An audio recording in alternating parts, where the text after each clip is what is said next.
Setiap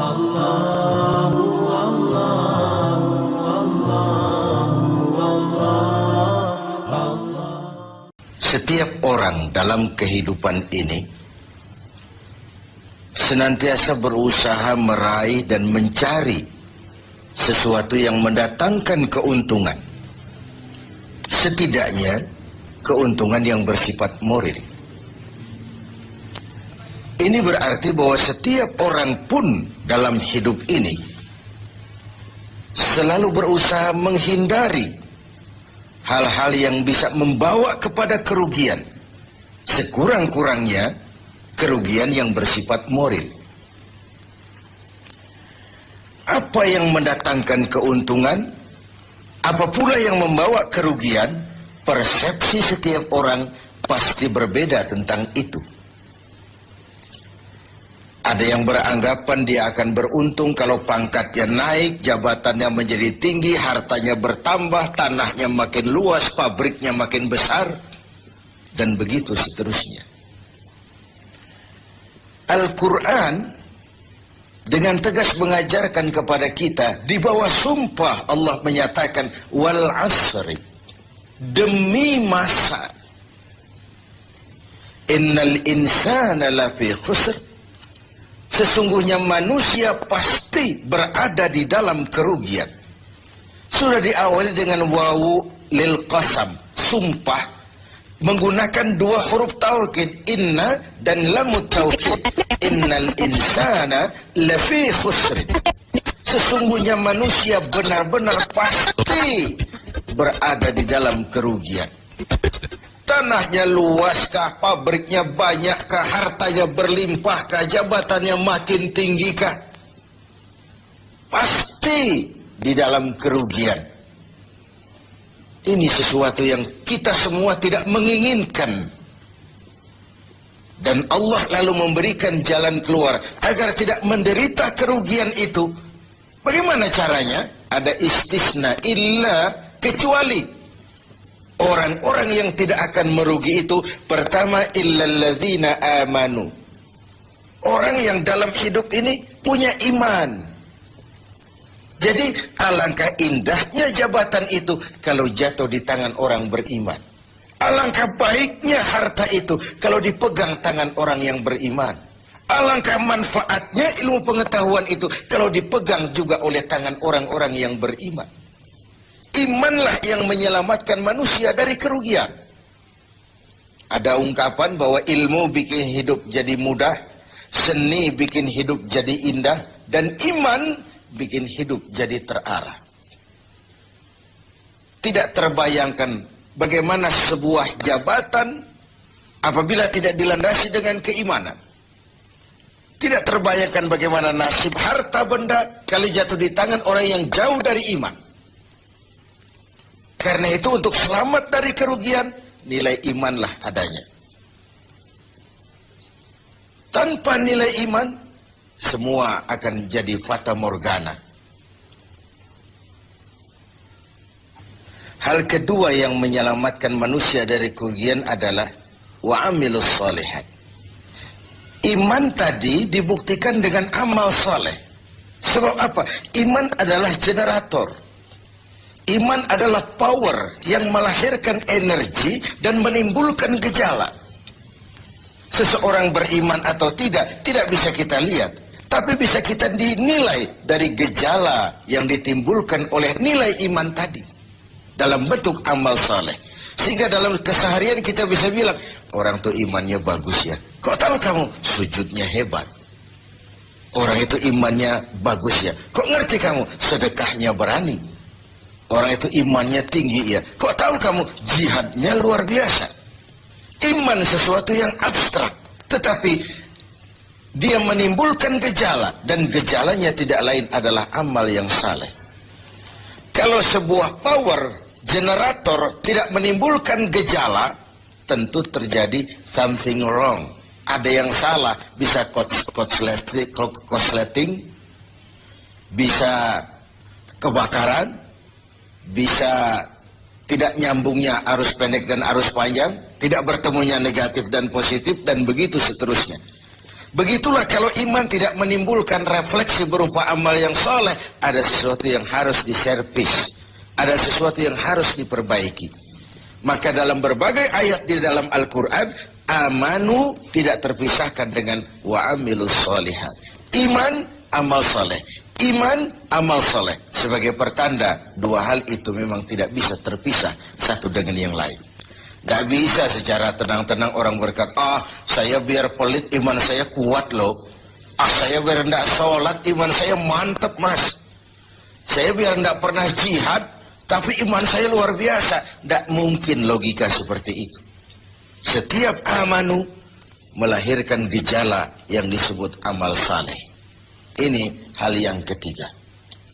Yang keempat, setelah iman dan amal saleh, tawasaw bil haq, saling menasihati dalam kebenaran, bukan dalam kebatilan, bukan dalam kemunkaran. Setiap kita berkewajiban menegakkan yang ma'ruf, mencegah yang munkar sesuai dengan bidang dan kemampuan kita masing-masing.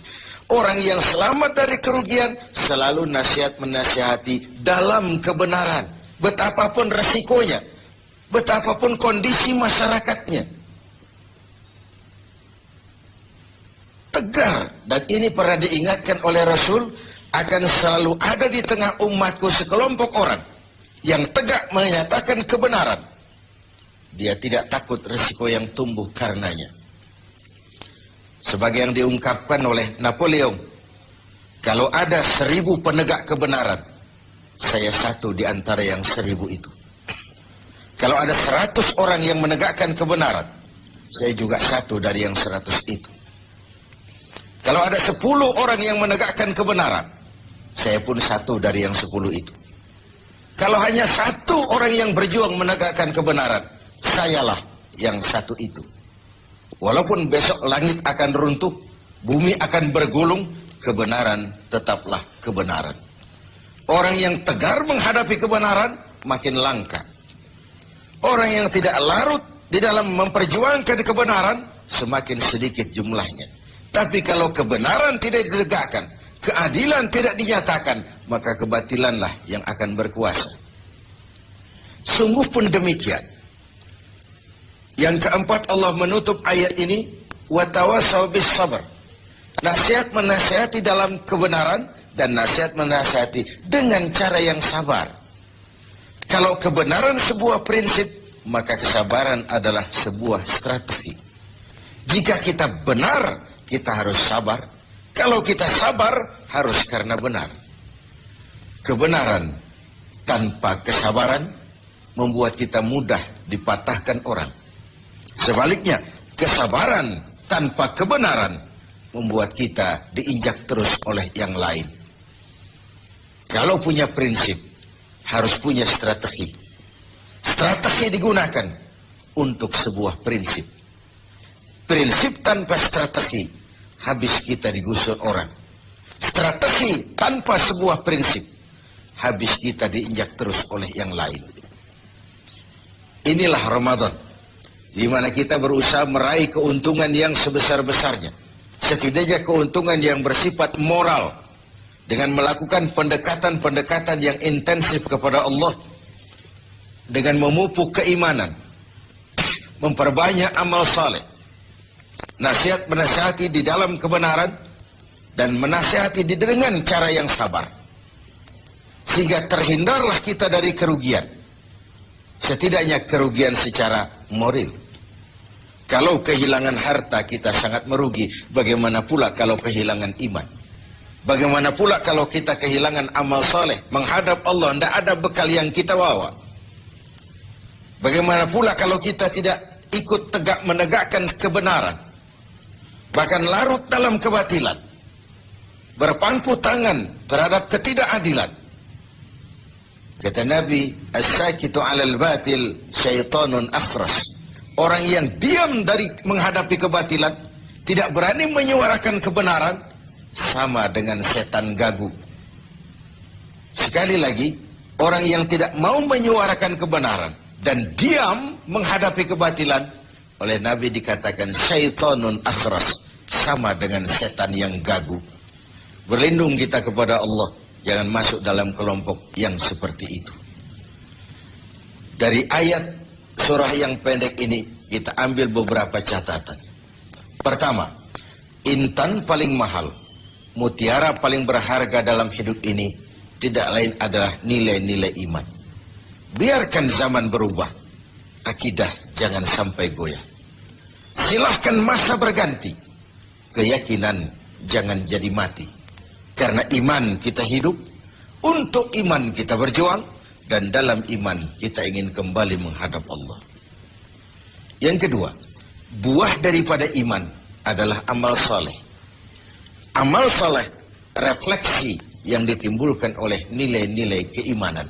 Bahkan diketahui iman seseorang dari amal soleh yang dikerjakannya. Yang satu merupakan fondasi, yang lain merupakan hasil buah dari fondasi yang kokoh itu tadi.